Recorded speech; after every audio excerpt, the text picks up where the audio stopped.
Welcome back to the Chattable podcast, where enrich vocabulary and speak English with pride. Imagine a wolf running through the heavy snow of a winter forest, breaking the path, making those split-second decisions for the rest of its family trailing behind. Oh, yeah. Now imagine the CEO of Apple stepping onto a big stage to announce a new piece of technology. Believe it or not, the English language actually treats those two figures exactly the same way. It really does. I mean, we constantly borrow behaviors from the animal kingdom or even just physical directions in space to describe complex human experiences. Right. Because understanding advanced English, it isn't just about memorizing a dictionary definition. It's about seeing the hidden architecture of the language. Exactly. And the mission for this episode is to explore that architecture through two incredibly useful phrases. And they contrast beautifully. They really do. The first one is all about being a star leader. Yeah. Dominant and impressive. And the second one is about getting a much-needed reality check. Which is entirely internal. It's fascinating because these two concepts mirror the human experience perfectly. You have this external drive to, conquer your environment and lead others. And then you have this internal drive to sort of conquer your own ignorance. Yes, totally. So let's start with that external drive. The phrase is head of the pack. A great phrase. Yeah, the vibe here is very dominant. If you are the head of the pack, you are the top performer. You are the most successful person, or like the clear leader in a group or an industry. Right. You're not just participating. No, not at all. You're not just doing a good job. You are setting the absolute standard that everyone else is pretty much forced to follow. And the imagery is right there in the words. I mean, a pack is the specific term we use for a group of wolves or hunting dogs that live together. Exactly. They live and hunt as a single coordinated unit. But, a unit like that needs a hierarchy to survive. So the strongest, or maybe the smartest or fastest animal, naturally takes that front position. That leader is literally the head of the pack. They dictate the speed, they choose the direction, and crucially, they take on the most risk. That is such an interesting point, because being at the very front means you face the unknown first, right? Exactly. The head of the pack breaks the snow, making it easier for the others running behind them. But they also face the danger first. So when we apply this animal behavior to humans in business or sports, we are bringing all of that implied meaning with it. Right, the person who sets the pace and carries the heavy expectations. You see that weight of expectation perfectly in professional sports. Oh, absolutely. Like, take a player like Aaron Judge for the New York Yankees. He's been the head of the pack at that organization for years. He's essentially the poster child of the franchise. And being the poster, the famous face representing the whole group, that carries immense pressure. Yeah, because the fans don't just expect him to play well individually. The expectation is that as the head of the pack, he needs to pull the rest of the team deep into the playoffs, and win a World Series. His success is measured by where he leads the group. Which perfectly highlights why human social structures mirror those wolf pack hierarchies so closely. We rely on clear leaders in highly competitive environments. And, it doesn't just happen in baseball. Oh, no, it happens on a massive global corporate scale. Right. Think about the global smartphone industry. That is a highly competitive environment. Definitely. Companies like Apple and Samsung are constantly fighting to be head of the pack, especially when it comes to, camera technology. Yeah. In that scenario, the pack is the entire global smartphone market. You have dozens of companies all running in the exact same direction, trying to capture consumer money. It's a relentless race. It really is. And Apple and Samsung are the ones running at the very front. When one of them introduces a new camera feature, the rest of the pack, all the smaller companies, eventually have to follow that same path just to survive. But there's a lot of vulnerability there, too. When you're the head of the pack in tech, you have a massive target on your back. Oh, for sure. Every other company is studying your moves, trying to overtake you. If you stumble, someone else is ready to sprint past and become the new head of the pack. It's exhausting just thinking about it, honestly. But, this dynamic doesn't only apply to giant tech corporations or famous athletes. It scales all the way down to a regular neighborhood. Right. And those everyday examples are usually the ones you'll use the most. Exactly. So take a woman named Sunisa in a local community. When it comes to cooking authentic Thai food in her neighborhood, Sunisa is head of the pack. Yeah, that shifts the context completely, but the mechanics of the phrase stay exactly the same. The pack here is just informal. It's all the other people in the community who cook. But Sunisa's recipes are so authentic. that she just naturally stands out as the undisputed leader. Right. Everyone knows her food is the standard to beat. Right. She sets the pace for culinary excellence for that specific group. Okay, wait. I need to test the boundaries of this rule, though. Let's say we have a guy, let's call him Mateo. Mateo is an incredible independent painter. Mm-hmm. He works completely alone in a private art studio. Okay. He has no coworkers. He doesn't enter competitions. He doesn't even show his art to anyone. But objectively, his painting technique is the best in the entire city. Is Mateo the head of the pack? No, absolutely not. Really? Even if he is objectively the most skilled painter? His skill level is kind of irrelevant in this context.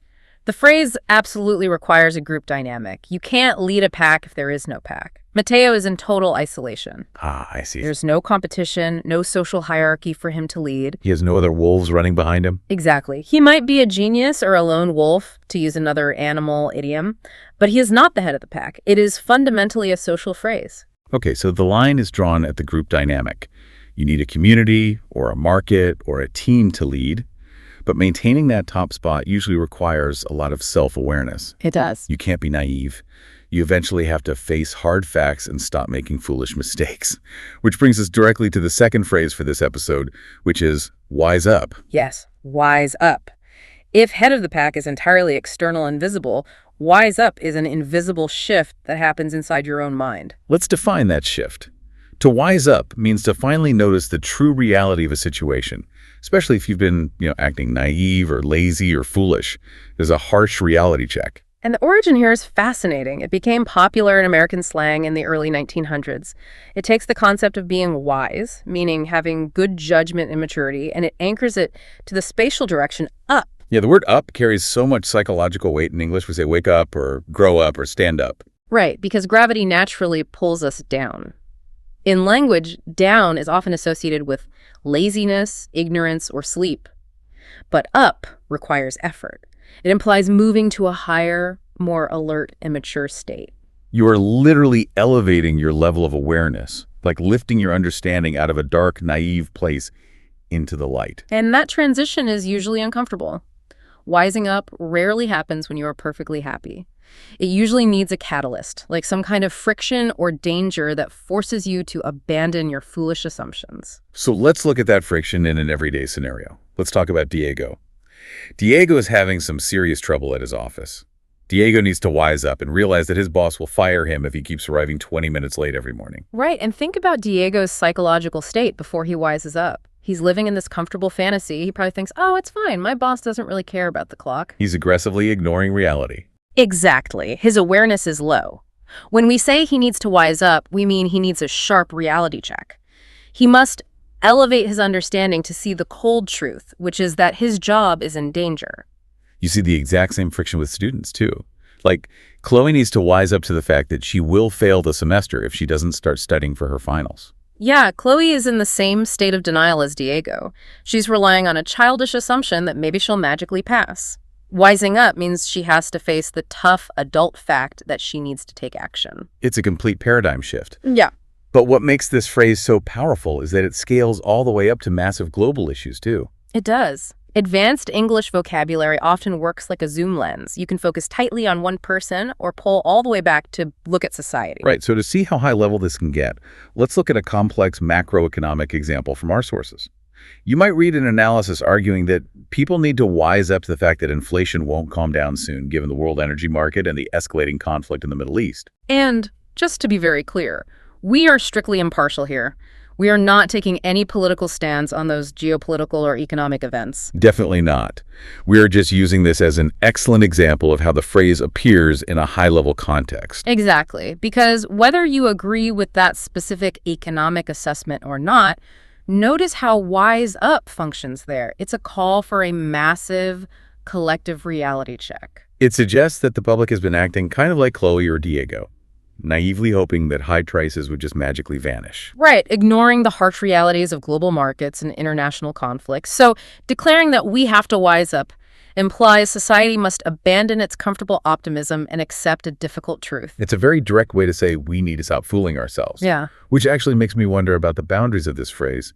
Is it always tied to correcting a flaw? It is entirely tied to correcting a flaw. Okay, so if I walk into a classroom and learn how to solve an algebra equation for the very first time, did I just wise up to math. No, you definitely did not. But I gained new knowledge. My understanding went up. Right. Why is that not wising up? Because acquiring data is not the same as changing your attitude. You do not use wise up for simply learning a brand new academic fact or a physical skill. So it's about the presence of stubbornness. Exactly. Wising up requires a pre-existing state of naivete or stubborn denial. If you walk into a math class with an open mind, ready to learn, there's no negative attitude to correct. You're just an empty cup being filled with water. Right. But imagine a different scenario. Imagine you refuse to study for the algebra test because you arrogantly believe you are a natural genius, and then you take the test and get a 0. Oh, wow. Yeah. At that moment, staring at the failing grade, you might finally wise up to the fact that natural talent isn't enough, and you actually have to work hard. That perfectly clarifies the boundary. You shed the foolish ego and accept reality. We've covered a tremendous amount of ground today, and you now have 2 highly descriptive phrases to use in your daily life. You have head the pack, which is all about your status compared to others. It's external. Yeah, striving to lead, whether you're Aaron Judge or Apple or Sumisa in her kitchen. And on the complete opposite end, you have wise up, which is entirely internal. It's a shift within your own mind. Which leaves you with a really fascinating final thought to ponder today. Think about the fundamental tension between those 2 things. Right, because head of the pack is external and wise up is internal. It makes you wonder, which of these 2 areas do you need to focus on right now? Exactly. Are you in a position to push forward and strive to lead the pack? Or, if you're being completely honest with yourself, is there a reality you need to wake up to? Do you need to wise up? It's a tough question, but such an important one for personal growth. It really is.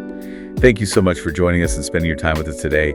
Keep analyzing the vivid imagery hidden inside the language around you, and we will catch you next time.